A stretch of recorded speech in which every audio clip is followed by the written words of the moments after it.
നിങ്ങളുടെ favourite shows ഇനി ഒരിക്കലും മിസ്സാവില്ല. ഇപ്പോൾ C5 കാണും നിങ്ങളുടെ ഫേവറേറ്റ് ഷോസ് തികച്ചും സൗജന്യമായി. പണ്ട് എനിക്ക് അമ്പലത്തിൽ പോകുന്നതിലോ ദൈവത്തിന്റെ മുന്നിൽ തൊഴുതു നിൽക്കുന്നതിലൊന്നും വലിയ വിശ്വാസമില്ലായിരുന്നു. പക്ഷെ മരണത്തെ മുന്നിൽ കണ്ട് തിരിച്ചു വന്നപ്പോ നമ്മൾ അറിയാതെ കൈകൂപ്പിപ്പോവും. അന്യന്റെ മുറിവ് കണ്ട വേദനിക്കും എന്ന് സ്വന്തം നെഞ്ചു കയറിയാലും പുറത്തു പറയില്ല. ആരായി പറയുന്നത്? സ്വന്തം മനസ്സ് നീറിയാലും കുഴപ്പമില്ല, അടുത്ത് നിൽക്കുന്നവര് ചിരിച്ചാ മതി എന്ന് കരുതുന്ന ആളല്ലേ? ഹരിയങ്ങളെ, ഇനി കയ്യോ കാലോ മുറിഞ്ഞാലേ അമ്മയുടെ അടുത്ത് പറഞ്ഞാ മതി. അമ്മ നേഴ്സുമാരെ പോലെയാ. അമ്മ വെച്ച് കിട്ടിയാല് ഒട്ടും വേദനിക്കില്ല. അത് ശരിയാ. ടീച്ചറമ്മയുടെ അടുത്ത് വെറുതെ ഇരുന്നാൽ തന്നെ നമ്മുടെ എല്ലാ വേദനയും പോവും.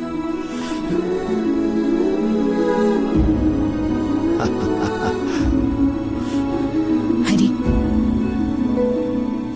എനിക്ക് കുറച്ച് സംസാരിക്കാനുണ്ട്.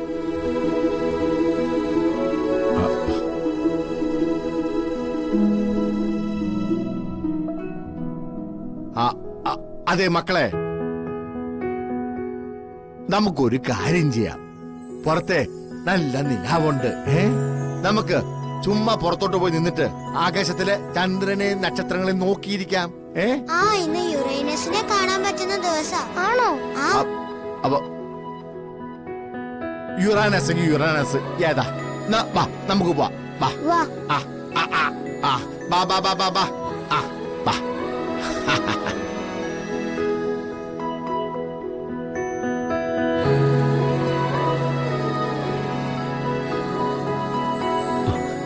എന്താ നിത്യ? ഇന്ന് വീണ തല്ലിയ കാര്യം പറഞ്ഞ് കല്യാണി പുറത്തിരുന്ന് ഒരുപാട് സമയം കരഞ്ഞു. ഞാൻ കുറെ ശ്രമിച്ചിട്ടാ അവളെ കരച്ചിൽ നിർത്തിയത്. ഞാനത് ചെയ്യുമ്പോ ജീവൻ എന്റെ അടുത്ത് വന്നു. ഞാൻ ആദ്യമായിട്ടാ ജീവൻ കരഞ്ഞു കാണുന്നത്. കയ്യിലുണ്ടായിരുന്ന ജീവിതം നഷ്ടപ്പെടുത്തി കളഞ്ഞു.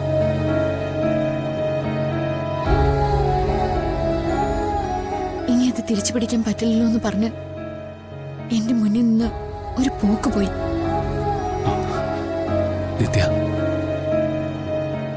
ജീവനെ കുറിച്ച് ഒരുപാട് കഥകൾ കേട്ടിട്ടില്ലേ? പല അവസരങ്ങളിലും ജീവൻ വയലന്റ് ആവുന്നത് ഹരി നേരിട്ട് കണ്ടിട്ടുണ്ട്. പക്ഷെ ഇപ്പൊ നമ്മുടെ മുന്നിൽ നിൽക്കുന്ന ജീവൻ അങ്ങനെയാണോ? ജീവന് മാറ്റം വന്നിട്ടില്ലേ?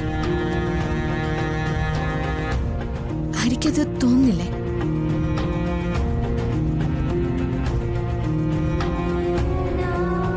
ജീവൻ വല്ലാതെ മാറിയിട്ടുണ്ട്. ചെയ്തു പോയ കാര്യങ്ങളെക്കുറിച്ച് പശ്ചാത്തപിക്കുന്നുണ്ട്. ഇനിയൊരു ജീവിതം ഉണ്ടാവണമെന്ന് ആഗ്രഹിക്കുന്നുണ്ട്. എന്നെ താലികെട്ടിയ പുരുഷൻ അങ്ങനെയൊക്കെ ആലോചിക്കുമ്പോ ഞാൻ ചെയ്യുന്നത് ശരിയാണോ? അതില് ഞാൻ എന്ത് പറയാനാ? ശരിയല്ല ഹരി. ജീവൻ അയാളുടെ തെറ്റിതിരുത്തിയാലും പശ്ചാത്തപിച്ചാലും മാപ്പ് കൊടുക്കാനും കൂടെ ജീവിക്കാനും തയ്യാറാവണ്ടേ? എല്ലാരും പറയും പോലെ ചെറിയ ജീവിതമല്ലേ നമ്മുടേത്. അത് കണക്ക് തീർക്കാനും വെട്ടിമുറിക്കാനും മാത്രമല്ലല്ലോ, പൊറുക്കാനും കൂടിയല്ലേ.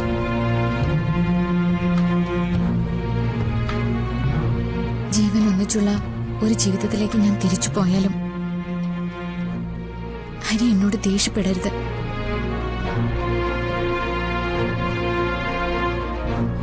ചിലപ്പോ ഇപ്പൊ ഈ കാണുന്നതെല്ലാം അവസാനിപ്പിക്കേണ്ടി വരും. എല്ലാം ജീവനോട് തുറന്നു പറയേണ്ടി വരും.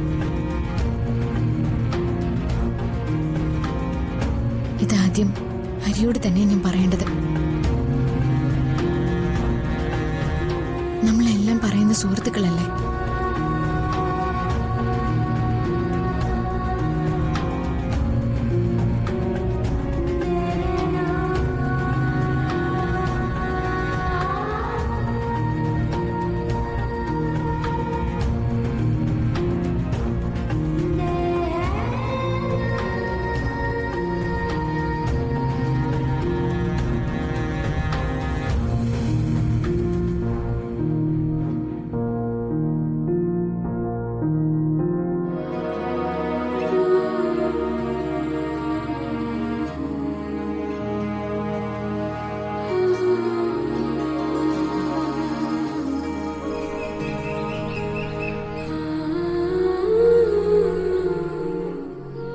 അതെ അതെ അതെ, ഞാൻ വിളിച്ചോളാം. ശരി ശരി. ആ ആ ഹരി, എടേ ജീവിതങ്ങളെ ജീവൻ വന്നു. ആ.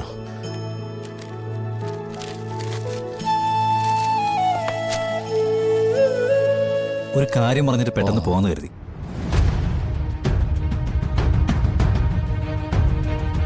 ഹരി സാറേ,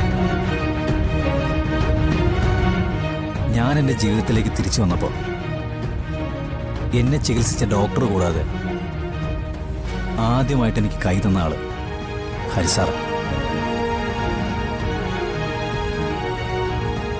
അന്ന് മുതൽ ഞാൻ ചിന്തിക്കുന്നത് ഹരിസാറിന് വേണ്ടി എന്തെങ്കിലുമൊക്കെ ചെയ്യണമെന്ന്.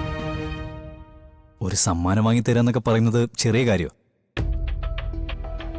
ഞാൻ അതുകൊണ്ട് ഒരു നേർച്ചയാ ഹരിസാറിന്റെ പേരിൽ നടത്തിയിരിക്കുന്നത്. നേർച്ചയോ? അതെ.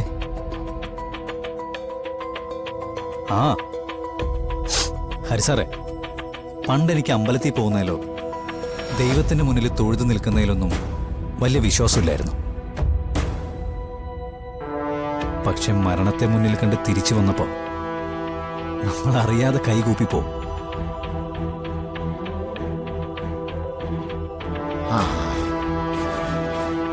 ഇവിടെ ഒരു 15 കിലോമീറ്റർ അപ്പുറത്ത് കഠിനംകുളത്തൊരു ദേവീക്ഷേത്രമുണ്ട്. ആ. വളരെ പ്രസിദ്ധമായൊരു ക്ഷേത്രമാണ്.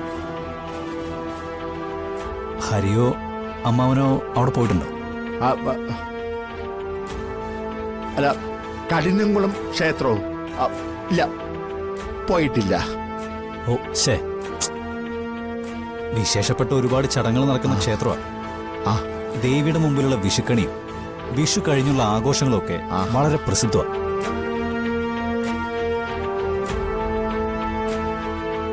അവിടെ ഇന്ന് രാത്രി ഒരു ദമ്പതി പൂജ നടക്കുന്നുണ്ട്. ഓ. ഈ വിഷു കഴിഞ്ഞതിന്റെ തൊട്ടടുത്ത ദിവസമാണ് അവിടുത്തെ ദേവി പരമശിവനെ കണ്ടെത്തിയതും അവര് തമ്മിൽ ഒന്നിച്ചു ചേർന്നു എന്നുള്ളതാണ് ഐതിഹ്യം. ആ. അല്ല, ഇന്നിപ്പോ അങ്ങോട്ട് പോവാന്നൊക്കെ പറഞ്ഞ അയ്യോ, പോവാതിരിക്കല്ലേ.